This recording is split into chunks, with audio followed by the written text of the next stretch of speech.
सर्वेभ्यः नमो नमः। सर्वेषाम् अस्याम् अन्तर्जालीय कक्षायां हार्दिकं स्वागतम् अस्ति। पिछले सत्र में हम सब ने पढ़ा था, क्या पढ़ा था? बुद्धि एव अस्माकं बलम। क्या पढ़ा था हम लोगों ने? बुद्धि एव अस्माकं बलम, प्रथम पाठ पढ़ा था। आज हम सभी जो छठा पाठ है उसमें भी पढ़ेंगे यस्य बुद्धि तस्य बलम। क्या पढ़ेंगे? यस्य बुद्धि तस्य बलम, जिसकी बुद्धि उसी का बल, जिसकी बुद्धि उसी का बल। चलिए पाठ का आरंभ करते हैं। एकस्मिन् वृक्षे एकः काकः स्वपरिवारेण सह वसति स्म। तत्र एकः सर्पः अपि वसति स्म। काकः काकी च शावकान् स्नेहेन पालयतः स्म। सर्पः एतान् शावकान् दृष्ट्वा अचिन्तयत्, अहम् अवश्यम् एव एतान् शावकान् भक्षयिष्यामि। एतान् शावकान् भक्षयिष्यामि। आगे देखें। एकदा सः सर्पः अवसरं लब्ध्वा शावकान् अखादत्। काकः काकी च बहु विलापम् अकुरुताम्। काकः सर्पस्य विनाशस्य उपायम् अचिन्तयत्। काकः काकी कथयति, काकः काकीं कथयति, काकः काकीं कथयति, राजकुमारः प्रतिदिनं सरोवरे स्नानाय आगच्छति। सः स्ववस्त्राणि आभूषणानि च अवतार्य एकस्यां शिलायां स्थापयति। त्वं तस्य हारं गृहीत्वा सर्पस्य कोटरे क्षिप। काकी अकथयत्, अहम् एवम् एव करिष्यामि। अहम् एवम् एव करिष्यामि। आगे देखिए क्या होता है।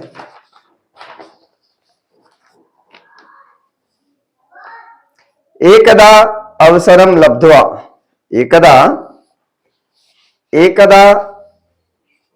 एकदा अवसरं लब्ध्वा काकी राजकुमारस्य हारं गृहीत्वा कोटरे अक्षिपत्।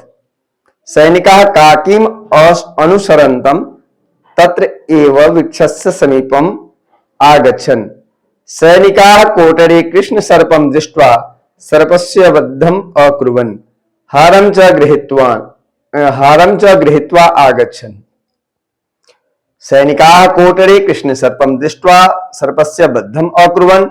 हारं च गृहीत्वा आगच्छन्। एवं दुष्ट सर्पस्य वधः अभवत्। कृष्णसर्पं मृतं दृष्ट्वा काकः काकी च निश्चिन्तौ अभवताम्। तो परीक्षा में किस तरह से प्रश्न आते हैं आपको मैं बताने का प्रयास करता हूं। इस पाठ के आधार पर आपको इस पाठ के जो वाक्यार्थ है आप उन्हें अपने नोटबुक में अवश्य लिख लेंगे। आशा करते हैं आप सभी को दिख रहा होगा और दिखेगा अवश्य। देखने का प्रयास करें। इस पाठ के वाक्यार्थों को आप अपने नोटबुक में लिखेंगे। तत्पश्चात यह आपका 47 पेज नंबर है, ये दिख रहा होगा आपको। पॉज करके आप लिख लेंगे और देखिए पेज नंबर 48। ठीक है, आपको मैंने पढ़ना कैसे है बता दिया। अब पाठ पर आधारित जो एक आपको परीक्षा में जब आएगा प्रश्न तो इस तरह से आएगा। यह जो पेज नंबर 46 है ये और पेज नंबर 47 के यहां तक वाक्य लिखे रहेंगे। तो अब इन वाक्यों को देख करके आपको क्या करना होगा, प्रश्न दिए रहेंगे। एकस्मिन् वृक्षे एकः काकः स्वपरिवारेण सह, यहां क्या हो जाएगा? स्वपरिवारेण सह वसति स्म। स्वपरिवारेण सह वसति स्म। तो प्रदत्त वाक्ये वसति क्रियापदस्य कर्ता कः? जल्दी बताइए। प्रदत्त वाक्ये कर्ता कः? एकस्मिन् वृक्षे अनयोः पदयोः विशेष्य पदं किम्? तत्र एकः सर्पः अपि वसति स्म प्रदत्त वाक्ये अव्ययपदे के अस्तः काकः काकी च शावकान् स्नेहेन पालयते स्म अत्र शावकान् पदे विभक्ति वचनं च किम् सर्पः एतान् शावकान् दृष्ट्वा चिन्तयत् अहम् अवश्यम एव एतान् शावकान् भक्षयिष्यामि। ठीक है, तो ये वाक्य दिया गया है। अब इस वाक्य में क्या प्रश्न पूछा जा रहा है? दृष्ट्वा पदस्य प्रकृति प्रत्यय किम, भक्षयिष्यामि क्रियापदे कः लकारः, एतान् पदे विभक्ति वचनम च किम। और वाक्य जो देखा आगे देखिए, लब्ध्वा शब्दे कः प्रत्ययः, अखादत क्रियापदे कः लकारः, काकः काकी च बहुविलापम अकुरुताम क्रियापदे, अकुरुताम क्रियापदे पुरुषः कः वचनम च किम, काकः सर्पस्य विनाशस्य उपायम अचिंत्यत, अचिंत्यत पदे कः लकारः। तो इस तरह के प्रश्न परीक्षा में आते हैं और आएंगे, तो आप इसके आंसर आप हमें कमेंट बॉक्स में लिख करके अवश्य बताएंगे, ऐसी हमारी आशा है। अब इस पाठ के प्रश्न उत्तर को भी देख लें। पाठ के प्रश्न उत्तर में से क्या क्या आएगा वह देखते हैं। आम अथवा न, देखिए, किम काकः वृक्षे वसति स्म आम, किं सैनिकाः सर्पस्य विनाशस्य उपायम् अचिन्तयत् आम न, किं सर्पः कुटीरे वसति स्म, किं सर्पः कुटीरे वसति स्म न, वह कोटरे वसति स्म, वो बील में रहता था। ठीक है, किम राजकुमारः प्रतिदिनं सरोवरम् आगच्छति स्म आम, किं काकी हारं कोटरे अक्षिपत् आम, किं काकः सर्पस्य बद्धम् अकरोत् आम। आगे देखिए, एकस्मिन् वृक्षे काकः वसति स्म, काकः स्वशावकान् स्नेहेन पालयति स्म, सर्पः शावकान् अखादत्, राजकुमारः सरोवरे स्नानाय प्रतिदिनम् आगच्छति, वस्त्राणि अवतार्य शिलायां स्थापयति। अब ये पर्याय शब्द हैं, पर्याय शब्द को आपको परीक्षा में आना ही आना है, अतः इसे ध्यानपूर्वक देखेंगे और याद करने का प्रयास करेंगे।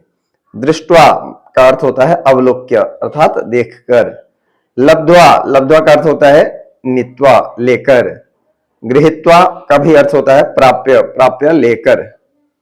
ठीक है, और सर्पः, सर्पः का भुजंगः, भुजा ही जिसके अंग है ना, अंग ही जिसके भुजा है वो होते हैं भुजंग, है ना। समीपम अर्थात पार्श्वम, काकः काकी च कान स्नेहेन पालयते स्म, स्वशावकान, सर्पः कान अखादत शावकान, राजकुमारः कुत्र वस्त्राणि स्थापयति स्म शीलायाम। तो इस तरह से प्रश्नोत्तर है आपके, इन प्रश्नोत्तर को आप कर लेंगे। आगे देखिए,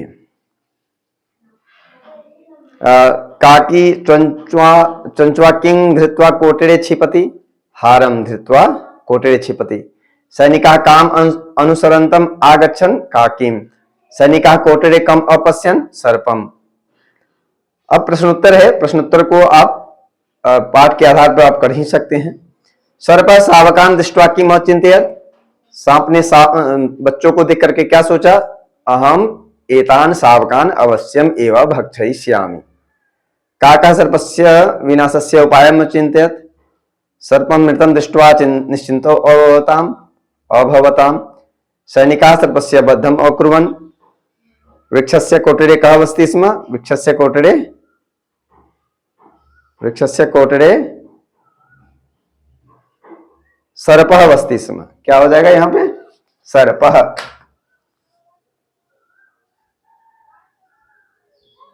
सर्पः वसति स्म, कः वसति स्म, वृक्षस्य कोटरे सर्पः वसति स्म, सांप रहता था, है ना। अब आगे प्रश्नमान है, तो प्रश्नमान में मैंने आपको पहले भी बताया है कि प्रश्नवाचक चिन्ह रहेगा। प्रश्नवाचक चिन्ह के लिए हम देखेंगे कि वो स्थानवाचक है तो कुत्र लगाएंगे, और काकीम है तो यहां पर क्या हो जाएगा, काम अपश्यत, है ना। कह है तो राजकुमारा है तो कह हो जाएगा, और काकी है तो का, और कोटरे फिर कुत्र, और काकः काकी च निश्चिन्तौ अभवताम। ठीक है, अब ये घटनाक्रम आपको परीक्षा में अवश्य आना है, इसलिए इस घटनाक्रम को आप अपने कॉपी में लिख लेंगे। वृक्षे काकः काकी च वसतः स्म, काकः काकी च स्वशावकान् स्नेहेन पालयतः स्म, सर्पः शावकान् अखादत् तौ सर्पस्य विनाशस्य उपायम् अचिन्तयताम्, काकी चञ्च्वाहारं धृत्वा सर्पस्य कोटरे अक्षिपत्, सैनिकाः सर्पस्य वधम अकुर्वन्। ठीक है, तो इस तरह से आप दिए गए प्रश्नों को करेंगे। और मैंने आपको ये तुमुन प्रत्यय पढ़ा रखा है पहले से। तुमुन प्रत्यय का प्रयोग धातुओं के साथ होता है और चतुर्थी विभक्ति के लिए होता है। ठीक है, ये मैंने बता रखा है। और इस तरह के जो आपके फिल इन द ब्लैंक्स हैं, इनको आप अपने नोटबुक में लिख लेंगे। और इसके बाद आप ये जो फिल इन द ब्लैंक्स हैं, इन्हें भी आप अपने कॉपी में लिखेंगे इसी प्रकार से। और दिए गए जो सामने में आपके प्रश्न हैं, इनको अवश्य कमेंट बॉक्स में लिख करके बताएंगे, फिर मैं आपको करेक्ट आंसर बता दूंगा। आशा करते हैं आपको यह पाठ समझ में आ गया होगा। यस्य बुद्धि तस्य बलम, जिसकी बुद्धि उसी का बल होता है। ठीक है, तो आज की कक्षा हम यही समाप्त करते हैं। फिर एक बार मेरे साथ बोलें, जयतु संस्कृतम, जयतु संस्कृतम, जयतु भारतम। स्वस्थ रहें, कुशल रहें, मंगल रहें। इन्हीं कामनाओं के साथ मैं अपने वाणी को विराम देता हूं। धन्यवाद।